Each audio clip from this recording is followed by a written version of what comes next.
اللهم صل على سيدنا محمد.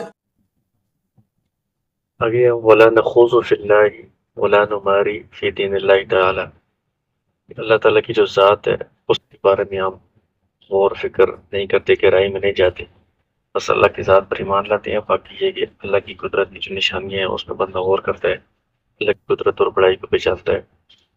ولا نماری فی دین اللہ تعالی، اللہ تعالیٰ کے دین کے بارے میں ہم جھگڑتے نہیں ہیں، مطلب دین کی جو باتیں ہیں ان کے ساتھ ہم تردید والا یا بحث مباحثے والا معاملہ نہیں کرتے۔ ہاں دین کے خلاف جو لوگ باطل والے کام کرتے ہیں تو ان کا مقابلہ کرنا اور اپنے دین کا دفاع کرنا وہ ٹھیک ہے، کیونکہ اس کو مناظرہ کہا جاتا ہے یا جدال باللتی ہی احسن، قرآن میں جس کا ذکر ہے۔ یہ احسن طریقے سے بندہ اپنے دین کا دفاع کرے، باطل کی تردید کرے، وہ ٹھیک ہے۔ یہ جو نماری ہے یہ الگ ہے، اس کا مطلب ہوتا ہے کہ اپنی خواہش کی بنیاد پر یا اپنے آپ کو بڑا سمجھ کر دوسروں کو یہ سمجھنا، ان کو تسلیل کرنا ہے، دین کی باتوں کو ٹکرانا۔ وَلَا نُجَادِلُ فِي الْقُرْآنِ، اور قرآن کریم کی جو تعلیمات ہیں اس کے بارے میں ہم کوئی جھگڑا نہیں کرتے۔ وَنَشْهَدُ، ہم یہ گواہی دیتے ہیں انہ کلام رب العالمین، کہ اللہ تعالیٰ کا کلام ہے۔ نزل به الروح الامین، روح الامین حضرت جبرائیل علیہ السلام کی صفت ہے، ان کے ذریعے سے یہ نازل ہوا ہے۔ فعلمہ سید المرسلین محمد صلی اللہ علیہ وسلم، انہوں نے انبیاء کے جو سردار ہیں محمد صلی اللہ علیہ وسلم ان کو یہ قرآن سکھایا ہے، مطلب یہی ان تک پہنچائیے۔ وہ کلام اللہ تعالیٰ، اللہ کا کلام ہے۔ کلام کے بارے میں شروع میں اس کتاب میں شروع میں آیا تھا کہ جس کا اللہ نے تکلم کیا ہے، لیکن اس تکلم کیفیت ہمیں معلوم نہیں ہے، وہ بندوں کی کلام کے مشابہ نہیں۔ اور لا یساوی شیء من کلام المخلوقین، جتنی بھی مخلوقات ہیں ان کے کلام میں سے کوئی بھی کلام قرآن کے برابر نہیں ہو سکتا۔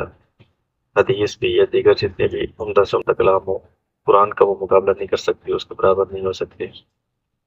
وَلَا نَقُولُ فِي خَلْقِ الْقُرْآنِ، اور ہم قرآن کے مخلوق ہونے کے قائل نہیں۔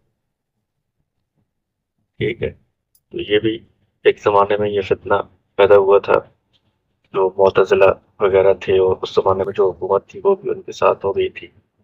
وہ کہتے تھے قرآن مخلوق ہے، تو اس میں پھر یہ کہ وہ بندوں کے جو افعال ہیں ان کو بھی وہ کہتے تھے کہ افعال جو ہوتے ہیں وہ بندہ اس کے خالق ہوتا ہے، اس کی خود تخلیق کرتا ہے۔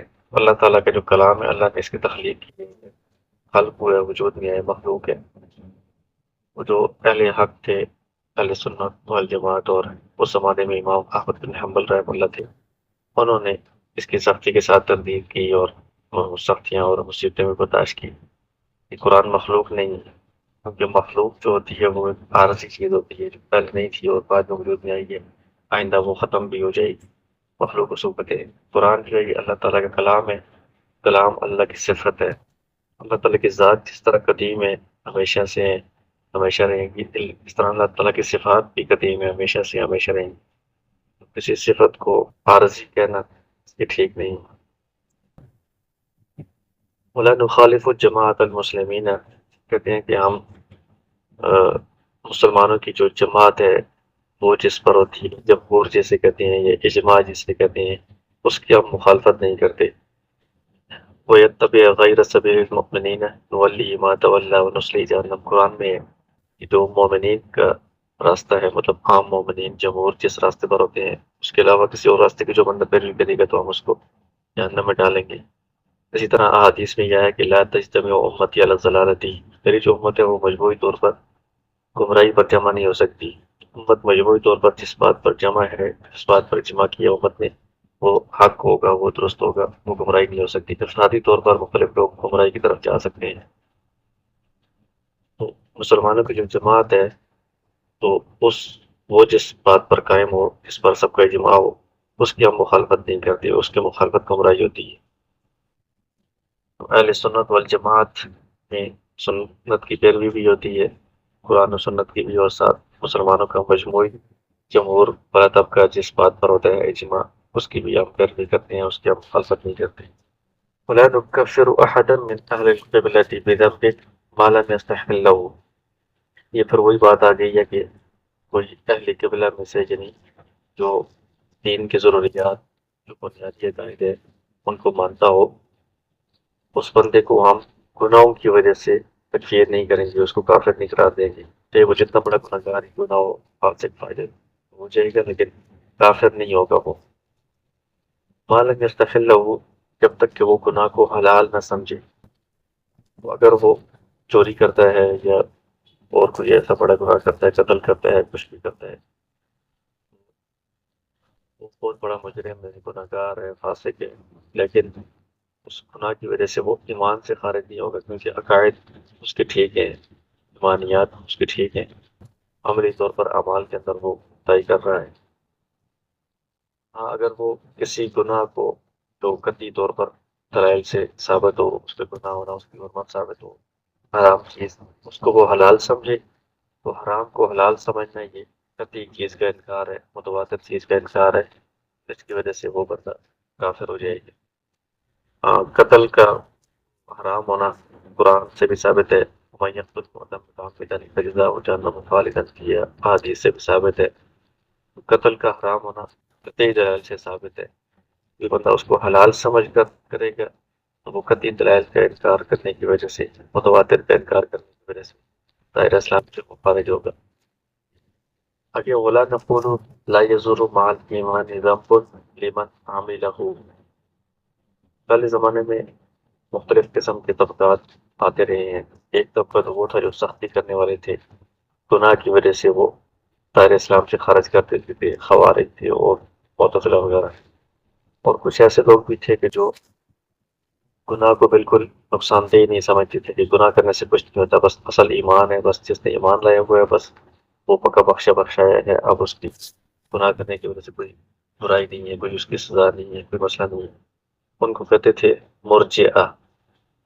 یہ رجا سے یا امید، جس نے ایمان لایا بس اس کی بخشش کی امید ہے، بس آپ امید سے رہیں، بس ہماری بخشش ہوگی اس امید پر، جو کچھ مرضی کرتے رہیں، گناہ کریں جو کچھ مرضی، کوئی نقصان نہیں.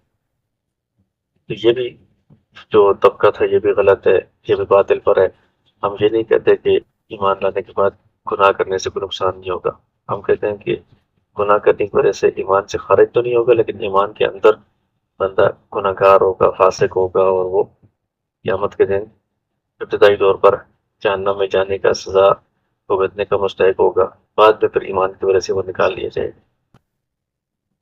نرجو للمحسنین من المؤمنین، ہم جو امید رکھتے ہیں کہ مومنین میں سے جو نیک اعمال کرنے والے ہیں، نیکوکار ہیں، ان یعفو عنہم، اللہ تعالیٰ ان کو معاف فرما دیں گے، ویدخلہم الجنت برحمتہ، اپنے رحمت سے ان کو جنت میں داخل کر دیں گے. ولا نأمن علیہم، البتہ ان کے بارے میں ہم بے خوف نہیں ہوتے. ولا نشهد لهم بالجنہ، اور نہ ان کے بارے میں ہم قطعی طور پر جنت کی گواہی دیتے ہیں، کیونکہ جتنے بھی نیک اعمال کرنے والے ہوں انبیاء کے علاوہ، وہ ان سے کوئی نہ کوئی غلطی ہو سکتی ہے، تو اس کی وجہ سے ہم قطعی طور پر، یقینی طور پر کسی کے جنتی ہونے کا فیصلہ نہیں کر سکتے. اس بارے میں بہت ساری احادیث بھی ہیں، آگے مشکات میں دوسری کتابوں میں آپ پڑھیں گے. اس زمانے میں جب صحابہ کرام تھے تو صحابہ کرام کے بارے میں تو سب پتہ ہے کہ رضی اللہ عنہ وہ سب پکے جنتی ہیں.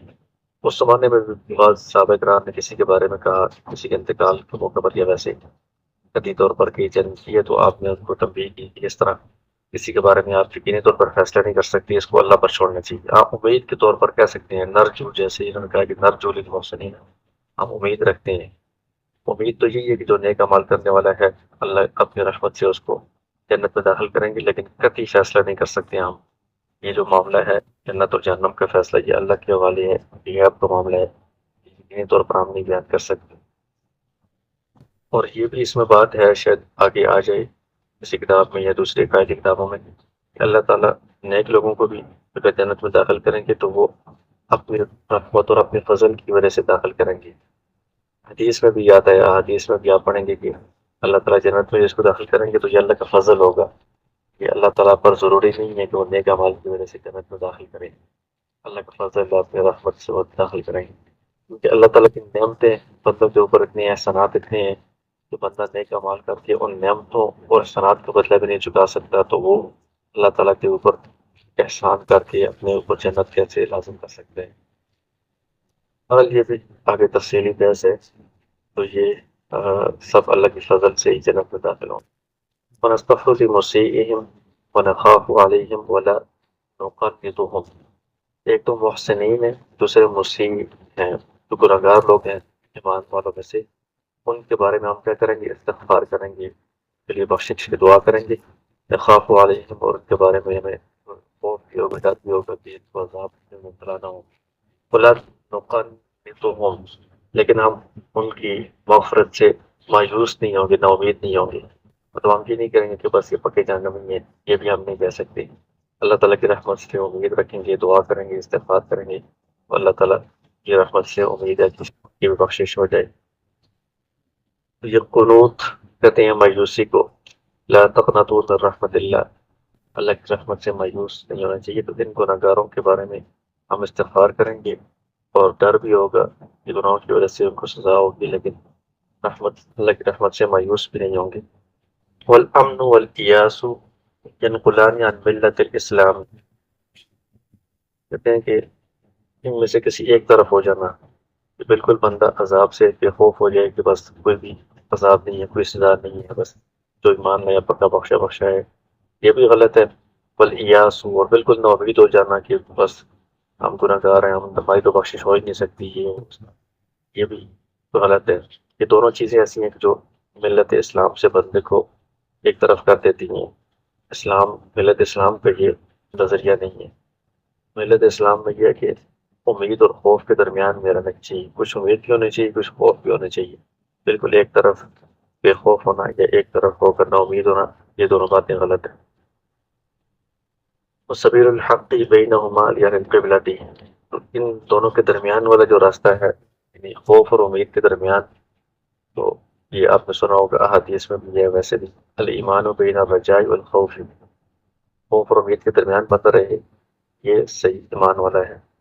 اہل قبلہ کا یہی مذہب ہے، اور اہل قبلہ کے لیے ہم یہی امید اور خوف کے درمیان والا نظریہ اختیار کریں گے۔ ہاں، جو کفار ہیں ان کے بارے میں تو قطعی دلائل سے ثابت ہے کہ وہ پکے جہنمی ہیں، ان کی مغفرت کی کوئی امید نہیں ہے۔ ولا يخرج العبد من الایمان الا بجحود ما ادخله فيه، اور اسی ہم بتایا تھا کہ اہل قبلہ کی ہم تکفیر نہیں کریں گے گناہوں کی وجہ سے یا اور اس طرح کی باتوں کی وجہ سے، البتہ ایمان سے خارج ہو سکتا ہے بندہ اس وقت جب وہ ان چیزوں کا انکار کرے جن کے ماننے کی وجہ سے بندہ ایمان میں داخل ہوتا ہے۔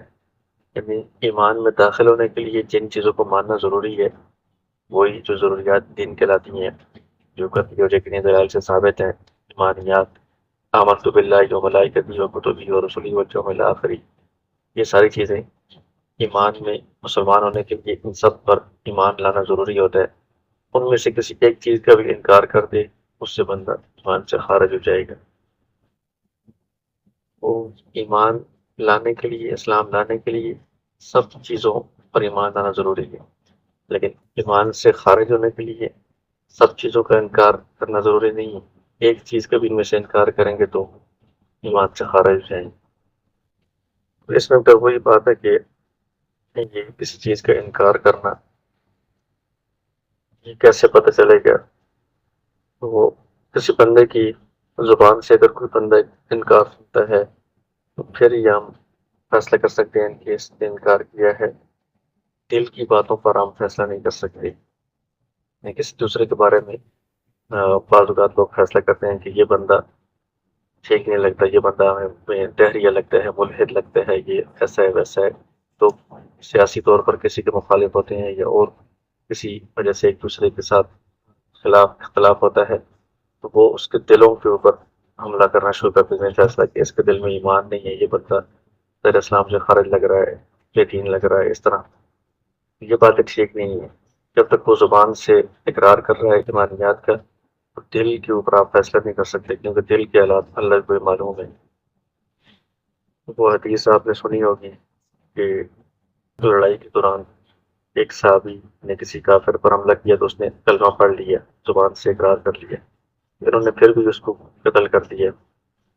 آپ صلی اللہ علیہ وسلم نے ان کی سخت تنبیہ کی کہ اس نے جب کلمہ پڑھ لیا تھا زبان سے تو پھر آپ نے کیوں قتل کیا؟ تو انہوں نے کہا کہ وہ تو جان بچانے کے لیے اوپر اوپر سے پڑھ رہا تھا۔ تو آپ نے فرمایا کہ کیا آپ نے اس کے دل کو یہ سب دیکھ لیا تھا کہ دل میں اس کے ایمان نہیں، اوپر نہیں پڑھ رہا ہے؟ دل کے حالات تو معلوم نہیں ہے، وہ تو اللہ ہی کو معلوم ہے۔ ہم تو ظاہر پر فیصلہ کریں گے، ظاہر میں تو بندہ ایمانیات پر اقرار کر رہا ہے تو اس کو مسلمان ہی سمجھا جائے گا۔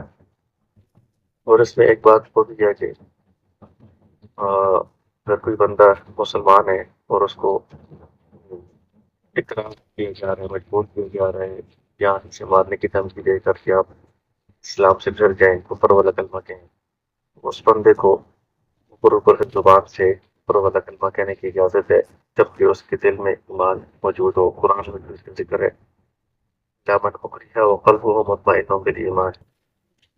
تو اس میں بعض مطلب صحابہ کرام کے زمانے میں ایسا ہوا کہ بعض لوگوں نے عزیمت والا راستہ اختیار کیا کہ جان قربان کر دی لیکن زبان سے کلمہ کفر نہیں کہا۔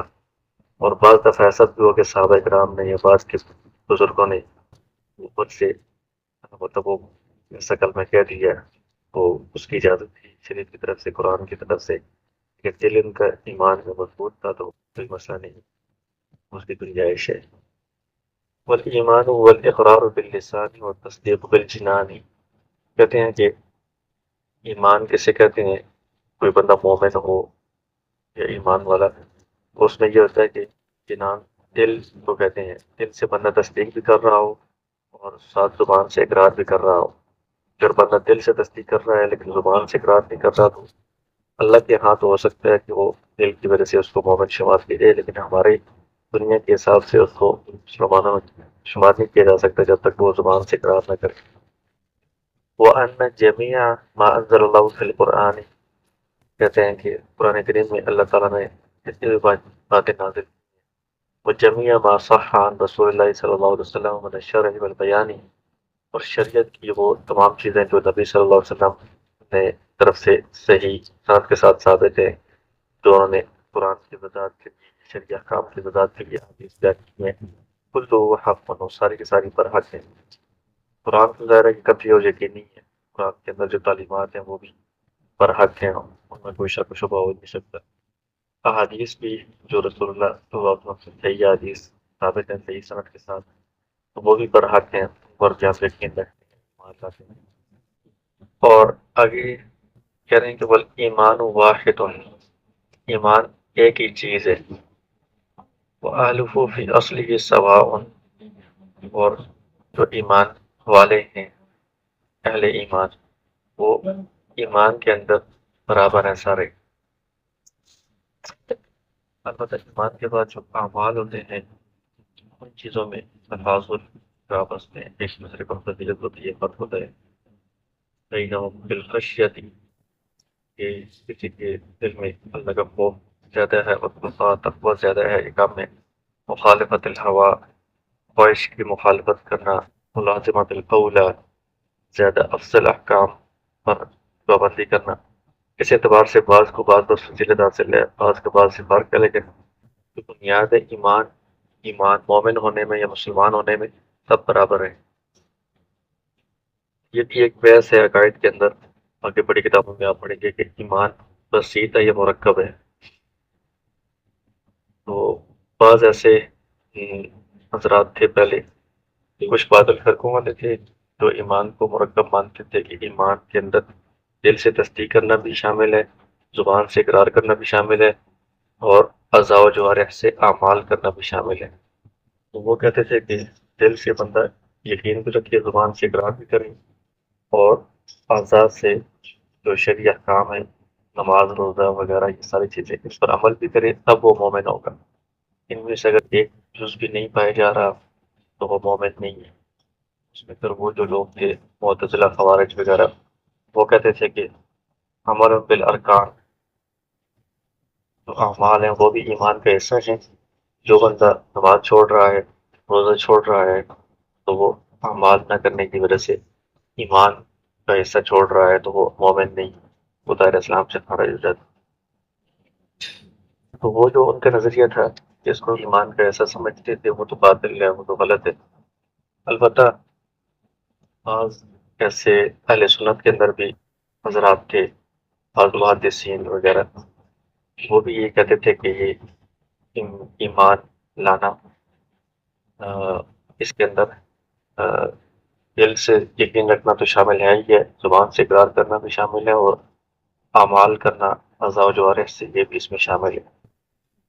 وہ کہتے تھے کہ وہ قرآن میں ہے نا، قالت الاعراب آمنا قل لم تؤمنوا ولكن قولوا اسلمنا، ان عرابیوں نے کہا نا کہ آپ ایمان لے آئے، ان کو کہا گیا کہ ابھی آپ ایمان لانے والا تھا کہ وہ ابھی آپ اسلام لائے ہو، اسلام کو قبول کر دیا تھا، کلمہ پڑھ لیا تھا، لیکن اس کے اندر جو مزید اعمال وغیرہ ہیں وہ ان کے زیادہ نہیں ہوئے تھے، اس وجہ سے ان کو کہا گیا کہ ابھی آپ کا ایمان مکمل نہیں ہوا۔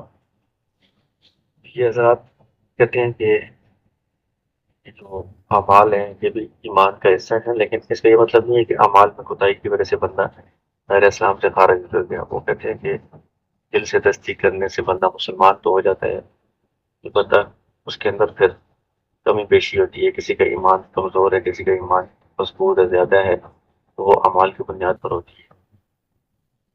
اور یہ ایک قسم کا لفظی اختلاف ہی ہے۔ وہ حضرات کہتے تھے کہ ایمان کے اندر ہی کمی بیشی ہوتی ہے، ایمان کے اندر ہی اعمال شامل ہیں، تو اعمال کم یا زیادہ ہوں، گناہوں سے بچنا وغیرہ، اس کی وجہ سے کسی کا ایمان کم ہوگا، کسی کا زیادہ ہوگا۔ اور یہاں پر جو علم الکلام والے ہیں وہ کہتے ہیں کہ ایمان واحد، ایمان بسیط چیز ہے، اس میں کمی بیشی نہیں ہوتی، ایمان سب کا ایک جیسا ہوتا ہے کہ سب مومن ہیں، اسلام لائیں۔ اب ایمان کے بعد جو اعمال کریں گے اس کے اندر تقویٰ میں اور گناہوں سے بچنے میں فرق ہوگا۔ کہ ایمان بسیط ہے، مفرد ہے، یہ ایک ہی ہے، ایک ہی کا مطلب وہی ہے کہ یہ ایک چیز ہے، تو وہ ایک چیز جس کو حاصل ہوگی تو بس وہ اسی طرح ہوگی، اس میں کمی بیشی نہیں ہوگی۔ وہ اہل فی اصلی سواء، یہاں انہوں نے کہہ دیا کہ اہل ایمان جو ہے نا وہ اصل ایمان کے اندر سب برابر ہے، البتہ تفاضل بینہم، ان کے درمیان ان چیزوں میں فرق ہے کہ وہ اعمال میں خوف، تقویٰ وغیرہ ہے، گناہوں سے بچنا، ان چیزوں میں وہ ایک دوسرے سے کافی میں زیادہ ہے، ایمان کے اندر کمی بیشی ان کے نزدیک نہیں ہوتی۔ والمؤمنین کلہم اولیاء الرحمن، ایمان والے جتنے بھی ہیں وہ سب کے سب اللہ تعالیٰ کے دوست ہیں۔ اکرمہم عند اللہ اتقاہم، ان میں پھر اللہ کے ہاں بعضوں کا مرتبہ زیادہ ہوتا ہے، بعضوں کا کم ہوتا ہے۔ اللہ کے نزدیک زیادہ معزز، زیادہ مرتبے والا وہ ہے جو زیادہ اطاعت کرنے والا ہے، فرما بردار ہے۔ وہ اتباعہم للقرآن، اور زیادہ قرآن کی اتباع کرنے والا ہوتا ہے۔ اللہ ولی الذین آمنوا، اللہ ولی ہے ان لوگوں کا جو ایمان لائے ہیں، سب ایمان والے اللہ کے اولیاء ہوتے ہیں۔ یہ ولی عام معنی کے اندر ہے، پھر اس کے اندر ایمان والوں کے درجات ہوتے ہیں اللہ کے ہاں۔ آج کل جو ہم کہتے ہیں کہ اولیاء کرام ہے، اس میں یہ والے ولی مراد نہیں ہے، کہ یہ والا جو ولی ہے اس میں تو سارے مومنین شامل ہیں، سارے مسلمان ہیں۔ آپ جو آج کل کہتے ہیں اولیاء کرام، تو اس سے مراد زیادہ اللہ تعالیٰ کے یہاں جو معزز اور اللہ کے ادارہ کریم جو بندے ہیں، بزرگ نیک، ان کو کہا جاتا ہے۔ تو اس میں پھر دوسری آیت میں ہے ان اولیاءہ الا المتقون، اللہ کے اولیاء زیادہ قریب وہ لوگ ہیں جو پرہیزگار ہیں، زیادہ متقی ہیں۔ اس معنی میں پھر کہا جاتا ہے کہ صحابہ کرام، اولیاء اعظام وغیرہ۔ والایمان والایمان باللہ، اور ایمان کیسے کہتے ہیں، ان میں سے کچھ کا پیچھے ذکر آیا ہے، انبیاء پر، کتابوں پر، رسولوں پر، دوبارہ اس کا خلاصہ بیان کر رہے ہیں۔ یہ بھی بندہ کہتا ہے کہ میں ایمان لاتا ہوں، تو ان چیزوں پر ایمان لانا اس کے لیے ضروری ہوگا۔ باللہ، اللہ پر، ملائکتی، فرشتوں پر، کتبی، کتابوں پر، رسولوں پر، والیوم الآخری، آخرت کے دن پر، والقدر خیری و شری، اچھی اور بری تقدیر پر، وحلوی و مری، میٹھی اور کڑوی، ان اللہ تعالیٰ، ہر چیز اللہ کی طرف سے ہوتی ہے، اس تقدیر پر وہ ایمان لائے تو یہ ایمان اس کا معتبر شمار ہوگا۔ عام طور پر تو خیری و شری اتنا ہی ہوتا ہے، لیکن بعض احادیث میں اور حلوی اور مرری کا بھی ذکر ہے تو انہوں نے یہاں پر اس کو بھی شامل کر دیا۔ تقدیر میں بعض چیزیں بندے کے لیے اچھی ہوتی ہیں، بعض چیزیں بری ہوتی ہیں، بعض چیزیں میٹھی ہوتی ہیں، بعض کڑوی ہوتی ہیں۔ وہ جس طرح کی بندے کے حالات ہیں، اچھے برے وغیرہ سب پر یقین رکھنا چاہیے کہ یہ اللہ کی تقدیر میں لکھے ہوئے ہیں۔ وَنَحْنُ مُؤْمِنُونَ بِذَلِكَ كُلِّهِ، کہتے ہیں کہ یہ جتنی باتیں ہیں، اللہ پر ایمان، ملائکہ پر، کتابوں پر، رسولوں پر، آخرت پر، تقدیر پر، ان سب کے سب پر ہم ایمان لاتے ہیں، یقین رکھتے ہیں۔ یہ وہی ضروریات دین ہے۔ ان میں سے کسی ایک کا بھی اگر کوئی بندہ انکار کرے تو وہ ضروریات دین کا، ایمانیات کا انکار کرنے کی وجہ سے وہ ایمان سے دار اسلام سے خارج ہو جائے گا۔ لا نفرق بین احد من الرسل، انبیاء پر جو ایمان لانا ہے تو اس میں جتنے بھی انبیاء ہیں، حضرت آدم علیہ السلام سے لے کر آخر تک سب پر ایمان لانا ضروری ہے۔ ان میں سے ہم کسی کے درمیان تفریق نہیں کرتے۔ تفریق سے مراد یہ ہے کہ بعض پر ایمان لانا، بعض کو نہ ماننا، یہ غلط ہے۔ جیسے یہودی جو ہیں وہ موسیٰ علیہ السلام پر تو ایمان رکھتے ہیں لیکن حضرت عیسیٰ علیہ السلام کو نہیں مانتے تھے ان کے زمانے میں، اور بعد میں ہمارے نبی صلی اللہ علیہ وسلم کے زمانے میں ان کو نہیں مانتے۔ یہ کچھ انبیاء پر ایمان لانے کے باوجود یہ لوگ حق پر نہیں ہیں، درست نہیں ہیں۔ اس طرح جو عیسائی ہیں وہ عیسیٰ علیہ السلام پر تو ایمان لاتی ہیں، ان سے پہلے انبیاء پر، لیکن بعد میں ہمارے نبی صلی اللہ علیہ وسلم پر ایمان نہیں لاتے۔ لیکن ہم اس طرح نہیں کرتے، ایمان لانے میں ہم تفریق نہیں کرتے کہ بعض پر ایمان لائیں بعض پر نہ لائیں، سب پر ایمان لاتے ہیں۔ البتہ فضیلت کے اندر بعض میں فرق ہے، اس کو تفریق نہیں کرتے، اس کو تفضیل کہتے ہیں۔ مطلب فضیلت میں ہے کہ سب انبیاء میں ہمارے نبی صلی اللہ علیہ وسلم افضل ہے، سب کے سردار ہیں، وہ تو الگ بات ہے۔ اسی طرح اولو العزم پیغمبروں کا ذکر ہے قرآن میں، حضرت ابراہیم علیہ السلام ہے، موسیٰ علیہ السلام ہے، عیسیٰ علیہ السلام ہے، نوح علیہ السلام ہے، ہمارے نبی صلی اللہ علیہ وسلم ہے۔ 5 انبیاء اولو العزم ہیں، اور مختلف انبیاء کی فضیلت بیان کی گئی ہے، وہ ہم مانتے ہیں فضیلت، لیکن تفریق کا مطلب یہ ہے کہ بعض کا انکار کرنا، بعض کو ماننا، یہ ایسی ہمارا عقیدہ نہیں ہے۔ ہم سب پر ایمان رکھتے ہیں، سب کو اللہ کا نبی مانتے ہیں۔ وَنُصَدِّقُهُمْ كُلَّهُمْ عَلَى مَا جَاءُوا بِهِ، اور ہم ان کی تصدیق کرتے ہیں کہ وہ جو بھی اللہ تعالیٰ کی طرف سے احکام اور شریعت لے کر آئے تھے وہ درست تھی۔ ابھی اگرچہ ان کی شریعت محفوظ نہیں ہے، باقی نہیں ہے پہلے انبیاء کی، لیکن اس وقت جب وہ احکام لے کر آئے تھے، شریعت لے کر آئے تھے، وہ درست تھی، اس پر ہم یقین رکھتے ہیں، اس کو ہم حق مانتے ہیں۔